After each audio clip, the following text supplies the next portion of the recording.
We've been ramping up our production company recently. I've talked a lot about our documentary process. I haven't talked much about Garblick, which is the narrative film part of our company, but we are spinning up a lot of indie films now. We have 3 at least slated to begin production in the first quarter of 2019, which is a short film that we did written by and starring LA-based comedian Veronica Krakowski. It was also produced by Renee Lancaster, who's a friend of ours, and he also starred in it as well. And what I wanted to talk about in today's video is our hiring process for a video editor. What I've found so far is it doesn't matter what you film. It doesn't even really matter if the writing or the jokes are particularly strong, because you could either edit it as a dramedy and the jokes and it being funny doesn't really matter, or you can pitch funnier jokes on the day. The thing that really makes a short film or a film work, I can't say makes a film work because I haven't done a full film, but at least makes a short film work, is the editing and having an editor that really understands story, pacing, and will edit not just to the script, but will edit based on what the film actually needs. Let's go over to Upwork. I used Upwork to find these editors, and the goal with this was let's test 5 editors and let's use whoever wins to edit the first feature film that we're filming a month or 2.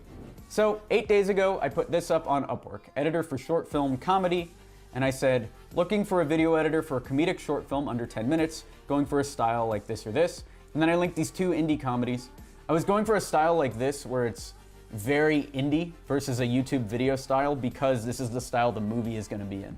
So I was thinking a little bit ahead here. So I linked these 2 from Short of the Week. I linked the raw files so they could see easily how everything was organized in Dropbox. So I have the close-ups in a certain folder. I've got Lucid Dreamer, Muffled Times, like 2 songs I could use.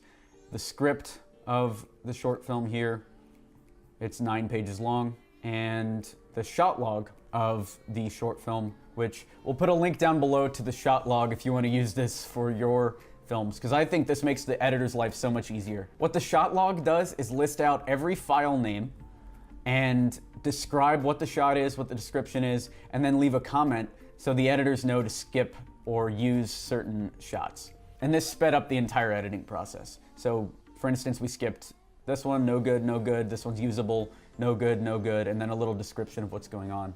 Makes everyone's life easier here. So I said $40 for the short film, intermediate level is what we're asking for, link a video you've edited. Posted this.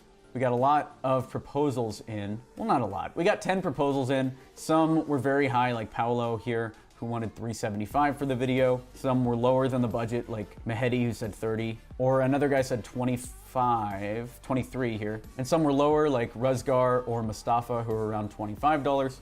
I found on Upwork, people will apply for whatever budget you set. I know for our YouTube videos, I got some hate in my hiring editors for this YouTube channel video because I was inching our price lower. And my haters are gonna hate this because in that video, I think I was saying $60 a video. We've got our YouTube editing price down to about $25 a video with no decrease in quality.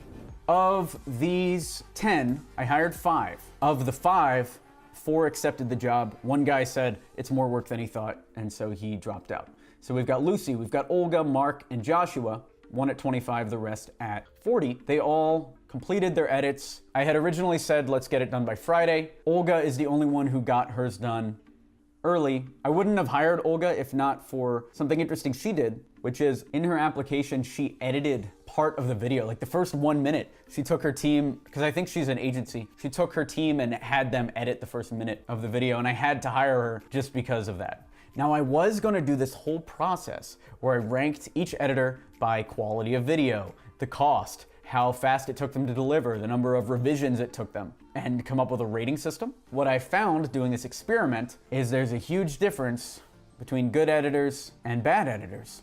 And I'm not saying that these editors are bad, at everything. Just at this specific video, there was a huge difference between who understood the story, who had comedic timing and all of that, to the point where Olga, her video, I did a lot of revisions. If you notice here, we have all of these notes about audio glitches, stuff like that. And it was to the point where I didn't even want to give notes to Lucy or Joshua because Mark Ablaza did such a good job. You saw those notes that I gave to Olga? For Mark's video, I just had 2 notes. Let's add some music in a few spots, and I sent him the track, and then the audio seems slightly out of sync in the first 9 seconds. Otherwise, there were no other notes. I just sent him credits because he had a placeholder section for the credits. This was a curveball. I thought more editors were gonna be good. This was also successful because Mark, ideally, is now an editor that will work for our budget, the budget we want. He understands quality.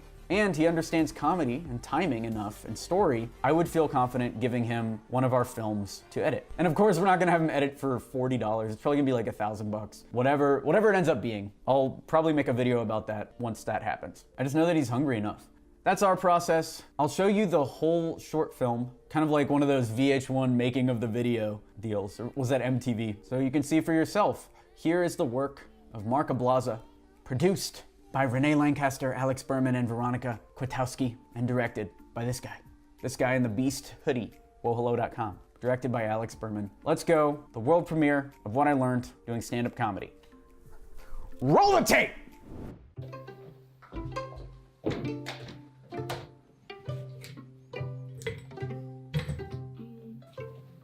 Let's see. Let the audience know that you're cool and laid back by coming unprepared, filling with your phone, then eventually opening with, What do I want to talk about? if a joke doesn't land, it's not your fault. Okay, so recently I started dating this guy with the same name as my brother, which is weird. The audience is stupid. Well, at least now my friends don't judge me when I tell them I'm sending nudes to Alec. You are a comedic genius, Wow. and they just don't understand your wit. I guess I didn't realize I was performing for the PC police tonight, but I guess I'll move on. You know what's crazy? Punchlines are so old school. Just make an amusing statement that people can relate to. And now we literally order murderers right to our doors through our phones. Sometimes they even have candy in the backseat. It's like, you're literally a serial killer. Like now, whenever I get in an Uber, the first thing I always say is like, I promise to give you 5 stars if you don't slaughter me in the backseat. If they don't laugh right away, try angrily yelling into the crowd. What?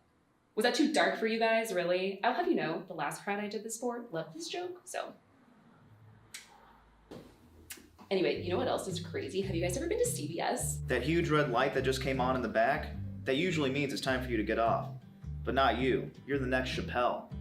That light means the host wants to hear 15 more minutes of your amazing jokes. I swear, every time I go to CVS and they give me the receipt, I'm like, whoa, I didn't realize I also bought the whole tree. He's waving at you to keep going. You are crushing it.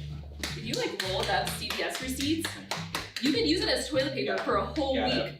You gotta get, Like, I'm sorry. Get off the Is this the stage. CVS receipt or documentary?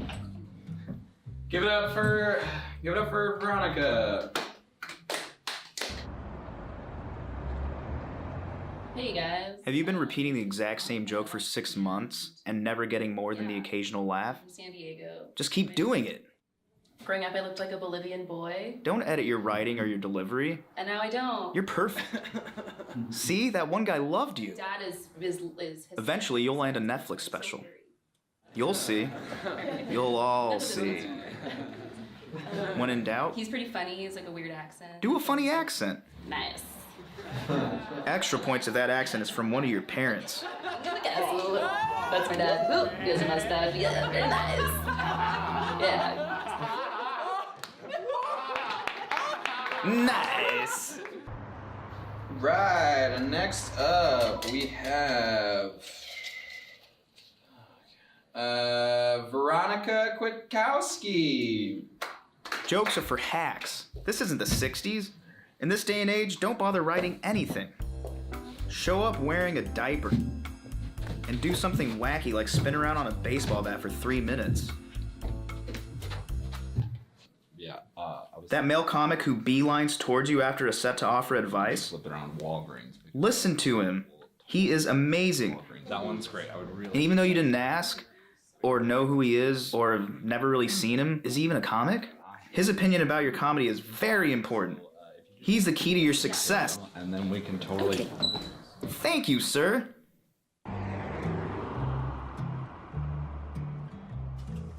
Not getting booked on any shows? Try sending a message to the booker that says, "When are you putting me on your show?" Or, "You should give me stage time." Definitely don't send a tape. Let them find you. There's no time for professionalism when you're chasing your dreams. When you do 3 minutes on a show and a well-known celebrity drops in later and does time on that same show, you're now officially that person's opener. Congrats. Post on every social media platform about this achievement. Okay. Veronica performs in all the major clubs, Montreal, and she also opens for Jeff Garlin. Cool. Done. Don't introduce yourself to people or make friends. Hey. I opened for Jeff Garlin, so Friends are for the weak. yeah. Try to make it as a comedian completely by yourself. Then dramatically leave LA because you don't feel welcome. When all else fails, start a podcast. All right, let's see. What did you want to talk about today?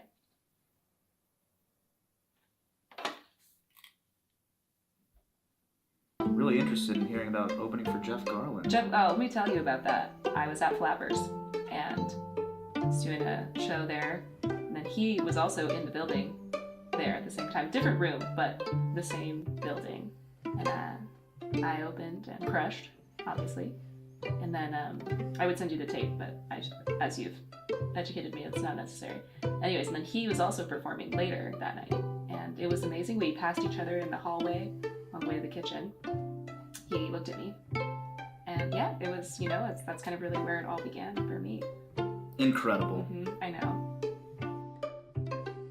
Thanks for watching the video. If you found this valuable, I would love if you would give it a like, but more importantly, think of a friend you think would get value from it that would also love the content in this video. Send it their way. Would really appreciate it. I think they'll really appreciate it. And you're gonna look super cool if you do that. Subscribe for more content like this, and I will talk to you later. I'm Alex Berman. Thanks.